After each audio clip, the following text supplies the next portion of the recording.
नमस्कार दोस्तों, यही राजस्थान फिर से शर्मसार होता नजर आ रहा है। जिस चूरू जिले को मरुस्थलीय जिला घोषित किया गया है, उसी जिले में ऐसी ऐसी घटनाएं हो रही हैं जिसे सुनकर हर कोई तड़फ उठता है। हर कोई के जहन में आग सी लग जाती है। जी हाँ दोस्तों, चूरू जिले के ही एक कस्बे में ऐसी घटना हुई जिसने हर किसी को दहला कर छोड़ दिया। घटना कोई आम नहीं है। एक नाबालिग के साथ ऐसा व्यवहार, ऐसा कुकर्म हुआ जिसके बाद से ये सोचने पर हम मजबूर हो गए, ये वीडियो बनाने पर मैं मजबूर हो गया कि आखिर इस समाज में हो क्या रहा है। बिद्दासर नाम का एक कस्बा राजस्थान के जिला चूरू में है।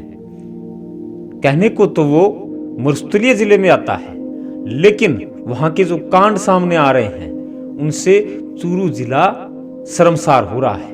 एक 10वीं क्लास में पढ़ने वाली 15 वर्षीय नाबालिग के साथ हत्या जैसा कुकर्म हुआ है।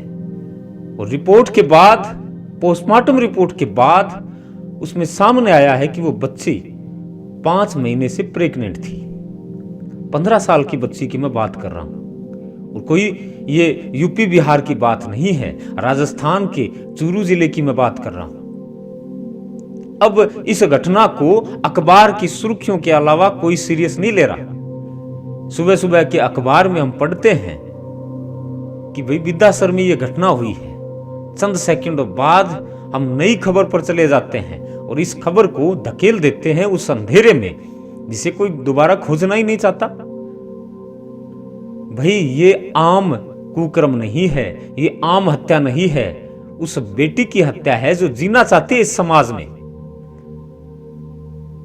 5 महीने की वो प्रेग्नेंट बच्ची कैसे हुई, ये भी सोचने वाली बात है। आखिर बच्चियां कहां सुरक्षित है? हरियाणा में जिस प्रकार का माहौल बना था, क्या राजस्थान में बनते जा रहा है? नहीं बनना चाहिए।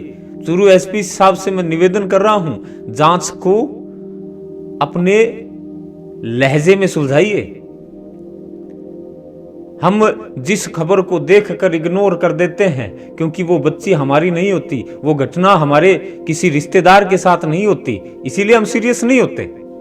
अरे एक बार तो सोचो, कल को उसी बच्ची की जगह हमारी बच्ची हो तो क्या बीतेगी, कैसा घटनाक्रम होगा। विषय यह था कि बिद्दासर के कस्बे में सुबह 5:30 बजे जब पिता उठता है तो बच्ची को देखता है, बच्ची सो रही होती है। चंद 15 मिनट के बाद वो बच्ची घर से गायब हो जाती है। जांच पड़ताल के बाद, पूछताछ के बाद पास के ही जंगल में एक पत्थर के पास उसकी लाश है वो मिलती है और पोस्टमार्टम होता है। अब जो परिजन है वो उस लाश को लेने से इनकार कर रहे हैं। इनकार इसलिए कर रहे हैं कि जब तक आरोपी है वो गिरफ्त में न आए तब तक हम इस सब को अपने कब्जे में नहीं लेंगे।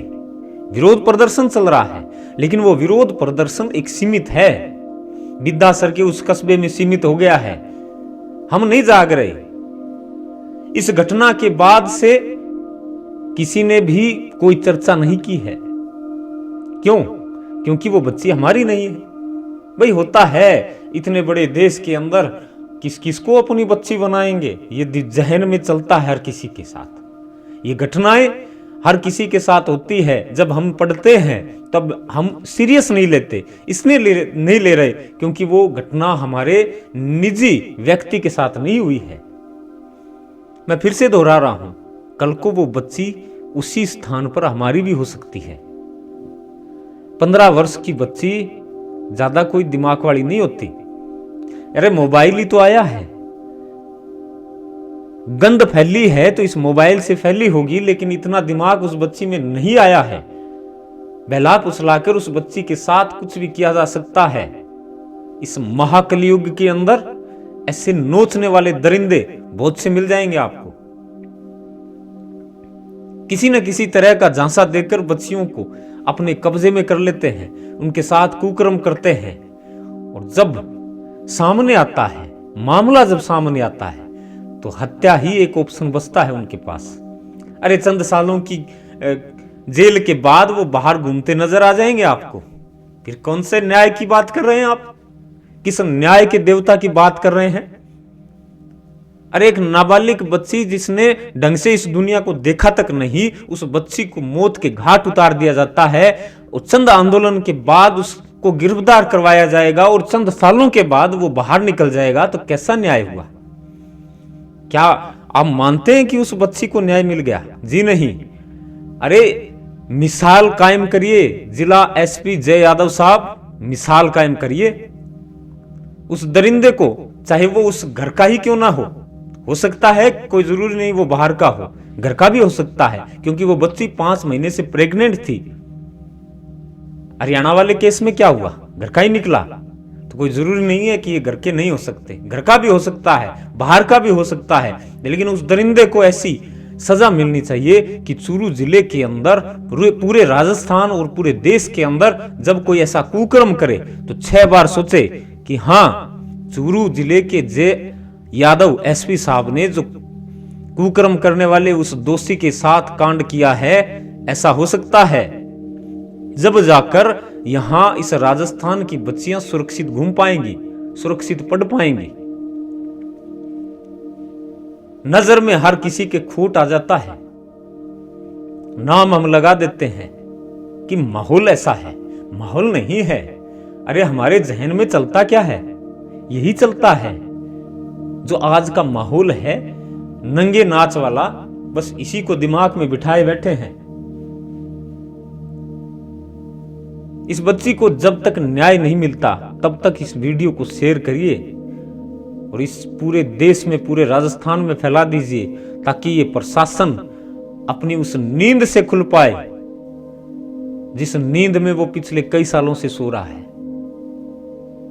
कहने को तो मुझे भी धमकियां मिलेंगी कि इस वीडियो को दबा दीजिए, काट दीजिए। नहीं, क्यों काटें भाई? क्या वो बच्ची हमारी नहीं है? हमारी है। हम अपनी मानकर ही वीडियो बना रहे हैं, इसीलिए उस बच्ची को न्याय मिलना चाहिए, वरना इस मामले पर लगातार कवरेज हमारी जारी रहेगी। जरूर शेयर करिए। बहुत बहुत धन्यवाद। जय हिंद, राम राम।